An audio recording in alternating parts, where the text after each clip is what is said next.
Hello to all martial arts enthusiasts, and welcome to the channel. Before we begin this extraordinary story of arrogance and humility, take a second to subscribe and hit the notification bell. Trust me, you won't want to miss what's coming. An arrogant karate champion boldly calls out Bruce Lee in front of a packed crowd. But what unfolded in the first round left him stunned and full of regret. Man, if that Bruce guy is all that, tell him to show up and spar. I'm ready whenever. That line echoed across the polished hardwood floor of the Challenger Dojo, tucked inside a busy strip mall just off Ventura Boulevard in Los Angeles, 1970. At the center of the room stood Scott Talbot, a lean, sharp-faced 20-year-old black belt with spiked blonde hair and a mouth that often moved faster than his fists. His GI was spotless white, sleeves rolled high, and on his chest was a custom patch that read, "No mercy, no excuses." Scott was the kind of fighter people either wanted to be or beat. He'd earned his black belt in just under 3 years, trained under Sensei Yamamoto, and had racked up a dozen tournament wins in the last 6 months. His kicks were precise, his punches vicious, and his confidence completely unchecked. But lately, his spotlight has been getting a little crowded. The name Bruce Lee had been floating around like wildfire. Movie magazines, martial arts monthlies, even daytime talk shows. Clips of him demonstrating one-inch punches and fluid motions were circulating in Chinatown theaters and martial arts circles. Some people said he was the future. Others whispered that he was unbeatable. Scott didn't buy it. "I've seen the footage," he said, glancing at a grainy TV screen mounted in the dojo's corner. On it, Bruce was calmly talking about Jeet Kune Do. How it wasn't a style, but a concept like water flowing without form. That stuff won't work in a real fight. Looks good on camera. Sure, but out here he'd crumble. This ain't the movies. One of the younger students, a nervous teen named Mikey, spoke up. Didn't he train with real masters, though? And didn't he beat guys twice his size? Scott smirked. Story's hype. You put a man like that in the ring with someone like me, someone who's trained in real combat, and he'd fold by the first round.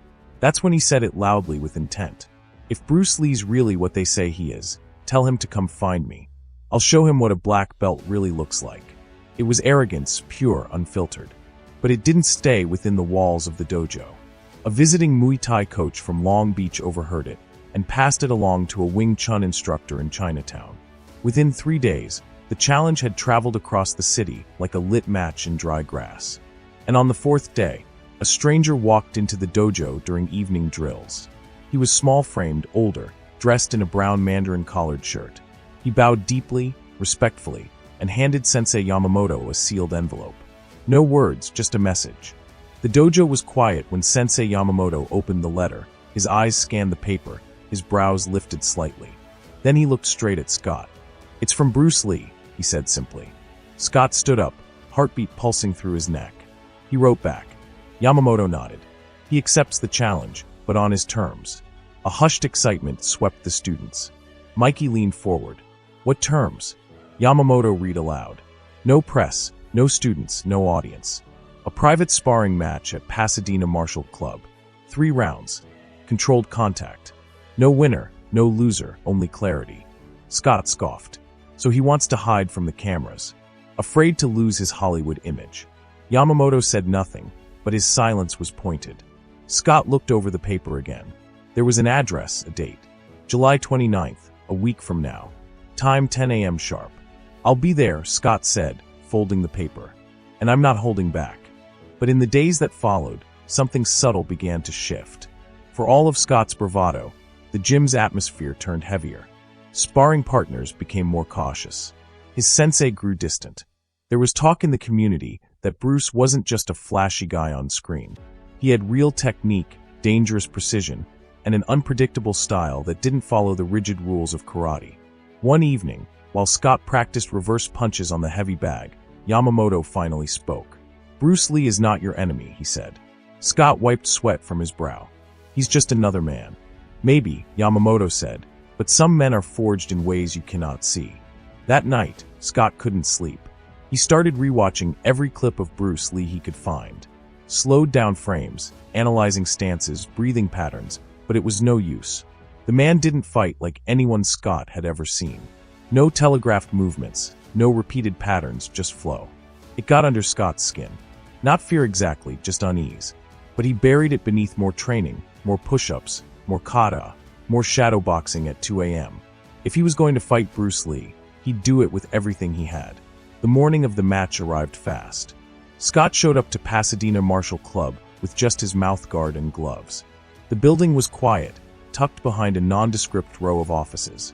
He expected maybe some press, a photographer or two. Instead, it was almost empty. Inside, he found only 4 people. The timekeeper, Mr. Chong, Bruce's Wing Chun associate, a silent gym assistant, and Bruce Lee himself. He stood alone in the center of the room, stretching silently, wearing black kung fu pants and a white tank. He looked relaxed, small, almost unimpressive in person. Scott's confidence surged back. "This him?" he whispered to Mr. Chong, nodding. Mr. Chong nodded back. He came alone. Scott let out a faint chuckle. "Then this will be over quick." Bruce approached, bowed deeply, and said, "Let's keep it respectful. We both walk out upright." Scott nodded, but didn't bow. "Respect's earned," he muttered under his breath. The timekeeper clapped once and called, "First round. Begin." Bruce didn't move. Scott stepped forward, fists up, breathing steady. Then he charged and missed. The second Scott lunged, he realized something was off. He'd aimed his signature hook kick straight for Bruce's shoulder. Fast, clean, sharp. But Bruce wasn't there anymore. In a split second, Bruce had shifted his weight, stepped off the center line, and glided just far enough to let the strike pass by. Scott stumbled slightly, regaining balance.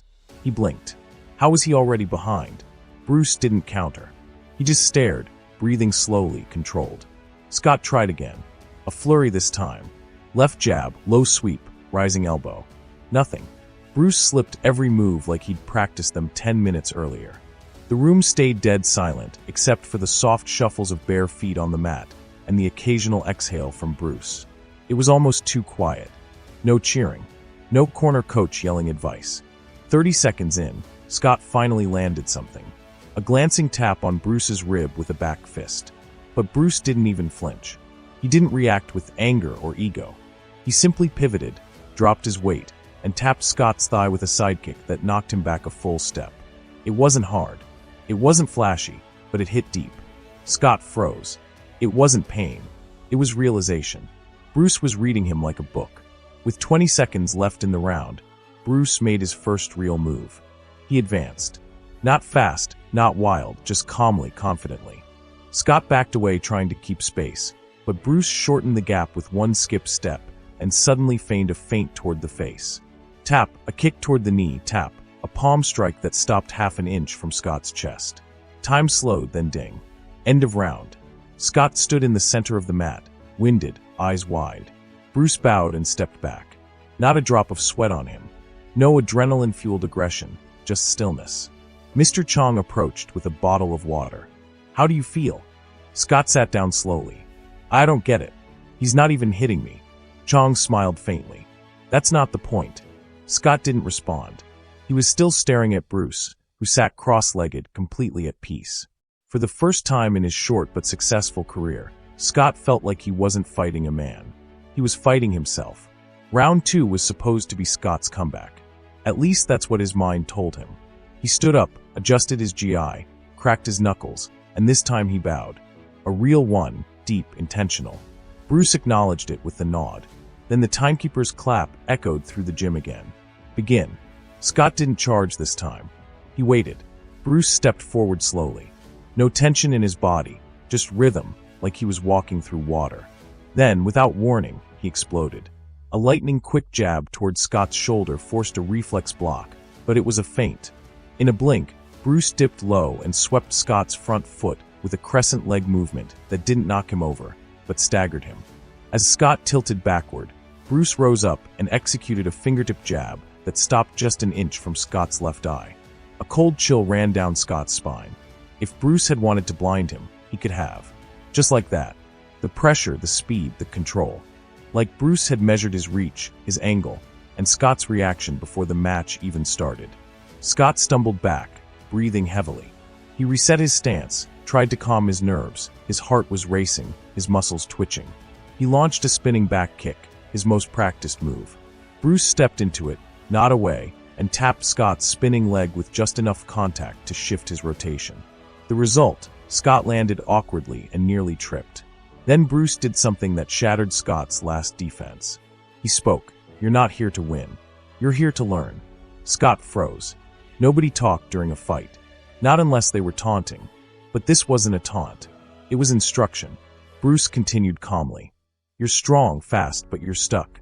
You're trapped in forms and habits." Scott hesitated, still on guard. Bruce advanced, but again, not to strike, but to push Scott into reaction. And he did. A sloppy jab, a miss and an off-balance step. And before he knew it, Bruce was behind him again. Like he'd been there all along, waiting for Scott to catch up. The timekeeper called out, 20 seconds. Bruce eased back. He lowered his stance slightly, exhaled deeply, and said, "Be like water." Scott was sweating through his GI now. Not from exertion, but from clarity. It was happening. The regret. He felt it in the first round, but it crashed like a wave in the second. Not because he was getting hit, but because he wasn't even being fought. He was being taught. The round ended this time. Scott didn't sit. He simply stood in place, breathing, silent. Bruce walked over, extended a hand, and said, "You're not weak, but you're still full." Scott didn't quite understand. Mr. Chong clarified, walking forward. "Bruce always said, an empty cup can be filled, but you came here with a full one." Scott nodded slowly. Scott didn't need the third round. He didn't want it. By the end of the second, he already knew.